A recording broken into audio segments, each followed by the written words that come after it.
bisnis, yaitu Ibu Yola Permata dengan menjelaskan beberapa judul yang telah kami pelajari sebelumnya. Baik, kita masuk saja di judul pertama, yaitu pengantar analisis bisnis dan kompetensi analisis bisnis. Nah, pengertian dari analisis bisnis adalah suatu disiplin yang berfokus pada identifikasi kebutuhan bisnis dan pemberian solusi terhadap permasalahan yang dihadapi organisasi. Solusi tersebut dapat berupa sistem informasi, kebijakan, proses bisnis baru, maupun perubahan strategis. Nah, analisis bisnis berperan sebagai penghubung antara pemangku kepentingan dan tim pengembangan solusi. Nah, ada beberapa tanggung jawab yang utama dalam analisis bisnis, yaitu mengumpulkan dana dan menganalisis kebutuhan bisnis, menyusun dokumentasi kebutuhan, memberikan rekomendasi solusi, menguji kelayakan solusi. Nah, proses analisis bisnis umumnya melalui tahapan sebagai berikut, yaitu identifikasi masalah, pengumpulan data dan kebutuhan, analisis kebutuhan, perancangan solusi, evaluasi dan validasi solusi. Nah, pengertian dari profesi bisnis itu profesi bisnis merujuk pada pekerjaan atau bidang pekerjaan yang memiliki keahlian khusus, keterampilan teknis dan pengetahuan yang diterapkan untuk menjalankan kegiatan ekonomi yang melibatkan transaksi barang dan jasa dalam rangka menciptakan keuntungan. Nah, tujuan profesi bisnis ini yaitu menjelaskan pengertian dan ruang lingkup profesi analisis bisnis dan mengidentifikasi keterampilan dan kompetensi utama yang dibutuhkan, menganalisis kontribusi analisis bisnis dalam peringatan kinerja dan organisasi. Baik, manfaat profesi bisnis ini sangat penting, yaitu yang pertama, menambah wawasan tentang pentingnya peran analisis bisnis di berbagai sektor industri dan memberikan gambaran kepada pelajar atau profesional yang tertarik menekuni bidang ini. Dan yang terakhir, menjadi referensi bagi organisasi dalam merekrut dan mengembangkan profesi analisis bisnis. Nah, contoh profesi analisis bisnis yaitu ada 3, yaitu analisis bisnis IT yang merupakan penghubung kebutuhan pengguna dan tim pengembangan teknologi. Yang keduanya itu analisis proses bisnis yang mengidentifikasikan meningkatkan efisien proses kerja. Yang terakhir, analisis strategi bisnis yang membantu manajemen dalam merumuskan strategi perusahaan berdasarkan data dan tren pasarnya. Nah, baik, kita masuk di judul yang kedua, yaitu analisis strategi bisnis dan analisis bisnis. Nah, pengantar strategi bisnis yaitu merupakan strategi bisnis adalah perencanaan jangka panjang yang disusun dengan cermat untuk mencapai tujuan utama perusahaan. Nah, yang strategi ini sangat penting dalam mempertahankan daya saing, menciptakan nilai tambahan yang berkelanjutan. Strategi bisnis memastikan arah perusahaan agar tidak menyimpang dari visi dan misinya. Proses pengembangan strategi bisnis yaitu melakukan analisis menyeluruh terhadap lingkungan internal dan eksternal, merumuskan visi dan misi yang inspiratif dan terarah, menyusun strategi berdasarkan data dan informasi yang relevan, mengimplementasikan strategi dan manajemen yang efektif, mengevaluasi serta mengendalikan hasil secara berkelanjutan. Nah, analisis lingkungan eksternal atau PASTEL itu politik atau stabilitas politik dan kebijakan pemerintah.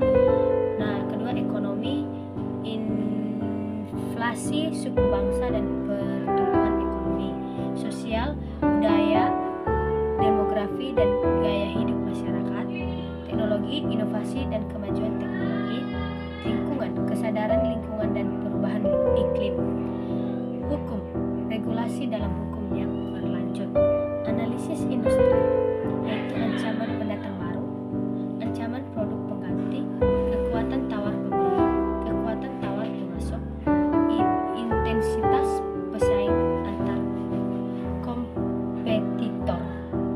Nah, analisis internal perusahaan itu menilai sumber daya, kompetensi, inti dan keunggulan unik perusahaan, melakukan analisis rantai nilai untuk menemukan efisiensi, melakukan benchmarking terhadap pesaing utama.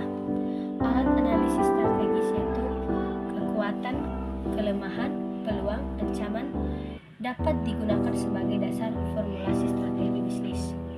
Alat analisis bisnis yaitu terdiri dari 9 elemen penting. Yang pertama segmen pelanggan, proposisi nilai, seluruh hubungan pelanggan, sumber pendapatan, aktivitas utama, sumber daya utama, mitra utama, dan struktur biaya, dan menyediakan representasi visual dari model bisnis. Analisis bisnis strategi, perspektif keuangan, perspektif pelanggan, perspektif profesional, perspektif pembelajaran dan pertumbuhan. Studi kasus singkat yaitu contoh Gojek menggabungkan inovasi teknologi dengan pemahaman pasar lokal. Analisis SWOT dan BMC diterapkan untuk memahami kekuatan bisnis Gojek. Nah, sekarang kita masuk pada model proses analisis bisnis, yaitu presentasi ini membahas model proses analisis bisnis yang penting untuk memahami dan meningkatkan kinerja organisasi. Model ini membantu memetakan alur kerja bisnis secara sistematis untuk mengidentifikasi hambatan dan peluang inovasi. Analisis bisnis juga berperan strategi dalam mendukung transformasi digital dan keunggulan kompetitif.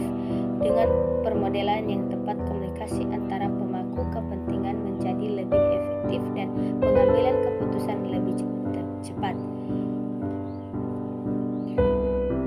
Nah, pengertian dan komponen model proses analisis bisnis yaitu definisinya itu model proses analisis bisnis adalah dokumentasi visual yang menggambarkan alur aktivitas, interaksi, input, output, dan keputusan dalam proses bisnis organisasi. Nah, komponen utamanya yaitu aktivitas atau tugas yang dilakukan dalam proses, alur kerja atau urutan aktivitas, atau keputusan atau titik pemilihan jalur proses, input dan output yaitu data dan sumber daya. Pemangku kepentingan yaitu pihak terkait proses. Sekarang kita masuk pada manfaat dan contoh model proses analisis bisnis, yaitu visualisasi proses memudahkan pemahaman semua pihak tentang alur kerja bisnis, identifikasi masalah, mendeteksi hambatan dan efisiensi dalam proses bisnis, dasar perbaikan itu menjadi acuan untuk merancang dan mengimplementasikan perbaikan. Dan yang terakhir itu komunikatif efektif, yaitu meningkatkan koordinasi antar tim dan pemangku kepentingan. Nah, standar model proses atau BPMN yaitu selain diagram alur sederhana, BPMN adalah standar yang digunakan untuk memodelkan proses bisnis dengan simbol dan aturan seragam. Atau BPMN memuat lane dan pol untuk membedakan peran serta berbagai jenis aktivitas dan keputusan yang kompleks. Pengguna BPMN memudahkan pemahaman oleh berbagai pihak, mulai dari analisis bisnis hingga pengembangan teknologi dan informasi. Nah, proses pemecahan masalah dalam analisis bisnis yaitu mengidentifikasi masalah, menentukan hambatan berdasarkan data-data dan pengamatan. Analisis penyebab yaitu menggunakan teknik seperti diagram Ishikawa dan 5 whys untuk menemukan akar masalah. Pengembangan solusi, merancang alternatif solusi yang efektif dan analisis.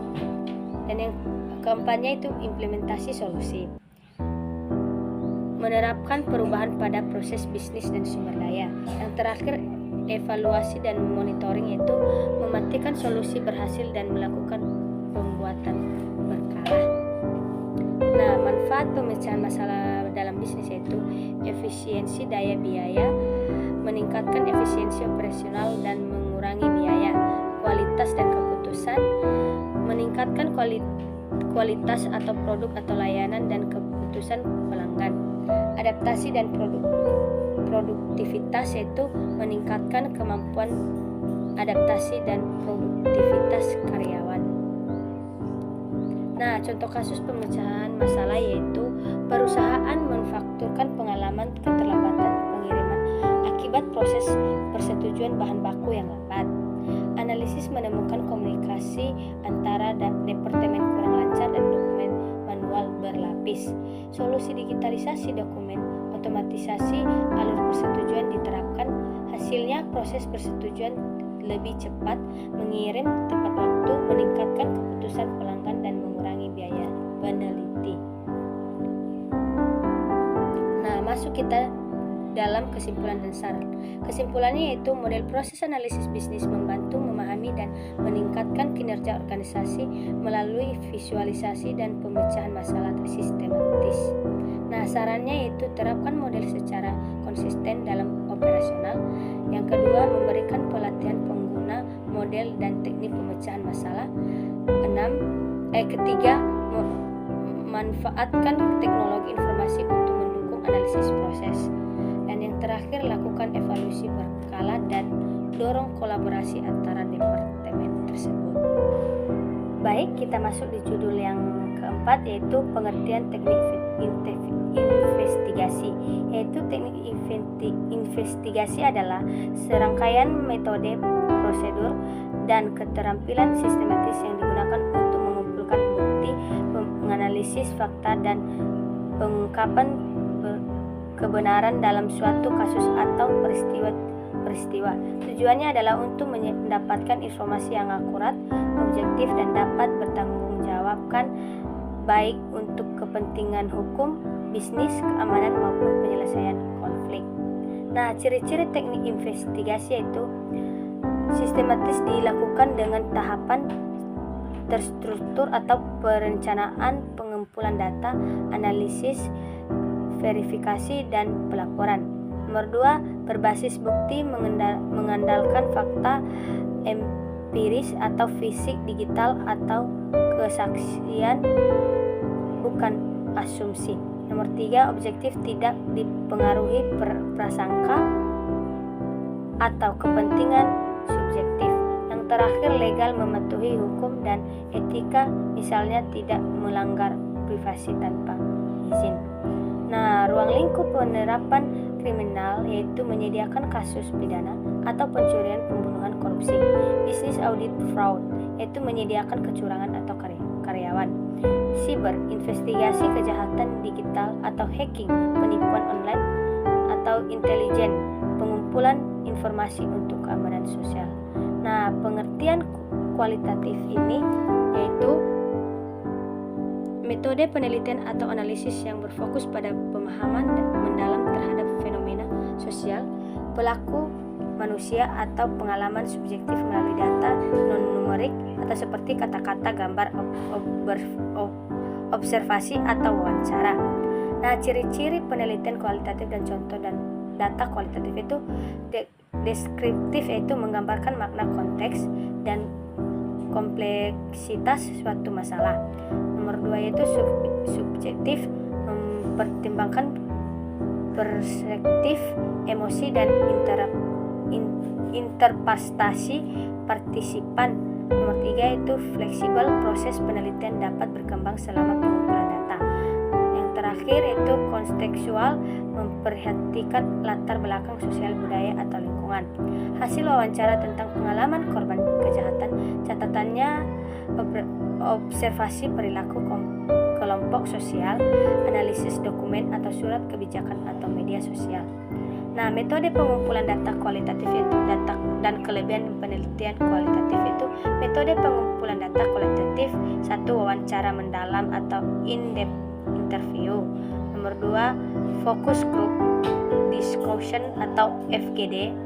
Observasi partisipatif atau penelitian terlibat dalam lingkungan subjek. Studi kasus atau analisis dalam suatu kasus spesifik. Nah, kelebihan penelitian kualitatif yaitu memberikan pemahaman holistik dan detail, cocok untuk topik sensitif atau kompleks, atau misalnya motivasi pelaku kejahatan. Nah, ciri-ciri pengertian kuantitatif dan ciri-ciri penelitian. Nah, kuantitatif ini adalah Metode penelitian atau analisis yang mengandalkan data numerik dan statik untuk mengukur variabel atau menguji hipotesis dan penghasilan kesimpulan yang objektif. Pendekatan ini berfokus pada pola hubungan sebab akibat dan generalisasi dari sampel ke populasi.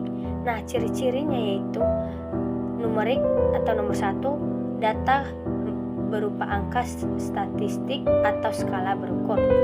Nah, struktural atau mengikuti desain penelitian yang ketat atau misalnya eksperimen atau survei. Objektif, hasil diukur secara netral tanpa bias objektif. Replicable, dapat diulang dengan metode yang sama untuk validasi. Contoh data kuantitatif dan metode pengumpulan data kuantitatif.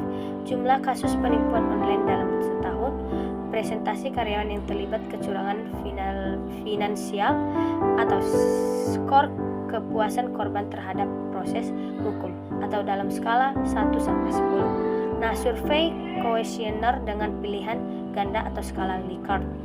Nah, eksperimen atau uji coba terkontrol dengan variabel independen dan dependen. Nomor 3, analisis database data sekunder seperti laporan keuangan atau catatan kriminal. Nah, observasi sistematis atau pencatatan frekuensi perilaku tertentu. Nah, kelebihan utama kuantitatif yaitu objektif dan terukur. Data berbentuk angka hingga mudah dianalisis secara statistik tanpa bias subjektivitas. Yang keduanya itu dapat digeneralisasi dengan sampel yang berpresentatif, hasilnya bisa diterapkan ke populasi lebih luas. Pengertian dokumentasi adalah proses pengumpulan, penyusunan, penyimpanan, dan penyajian atau bukti tertulis seperti rekaman atau arsip, atau dalam bentuk dokumen fisik atau digital untuk tujuan pencatatan, referensi, atau pertanggungjawaban. Jenis-jenis dokumentasi yaitu dokumentasi teknis atau manual panduan laporan proyek, dokumentasi hukum atau kontrak sertifikat akta, dokumen medis atau rekam medis pasien, dokumentasi akademik seperti skripsi, jurnal penelitian, atau dokumentasi bisnis seperti laporan keuangan proposal. Unsur-unsur dokumentasi dan tujuan dokumentasi yaitu unsur-unsur dokumentasi, pengumpulan data, mencari dan mengumpulkan informasi dari berbagai sumber. Pencatatan, menyimpan informasi secara tertulis, visualisasi atau audio. Pengorganisasian atau menyusun dokumen secara sistematis agar mudah diakses. Yang keempatnya itu menyimpan atau menyiapkan dokumen dalam bentuk fisik atau arsip atau digital atau database. Yang kelima, pelestarian atau memastikan dokumen tetap utuh dan dapat digunakan dalam jangka panjang. Yang terakhir, distribusi atau membagikan dokumen kepada pihak yang membutuhkan.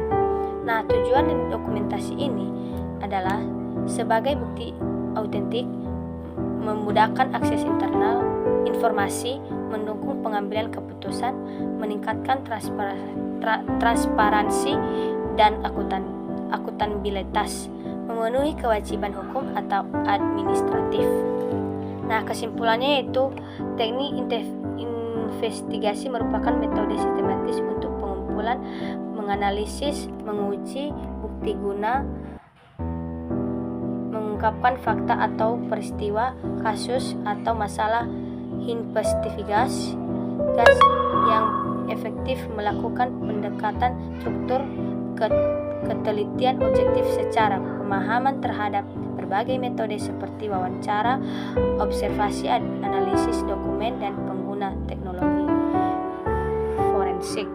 Nah, sarannya itu tingkatkan kompetensi pelatihan rutin dan sertifikasi untuk investigator atau manfaat teknologi, gunakan alat digital atau AI forensik untuk efisiensi.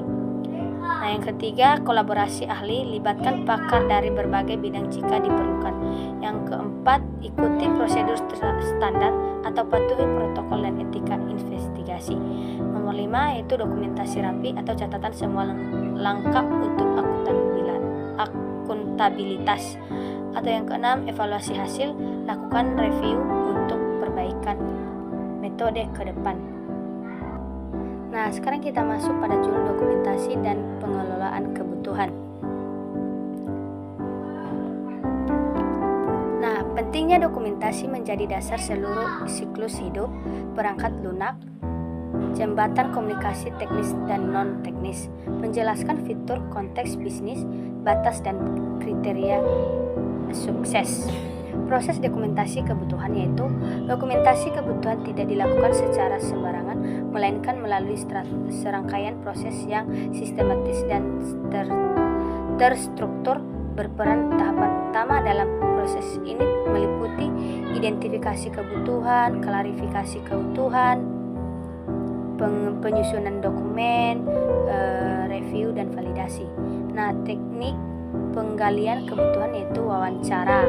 Yang kedua, prototyping. Yang ketiga, diskusi kelompok atau RGD, analisis sistem nama.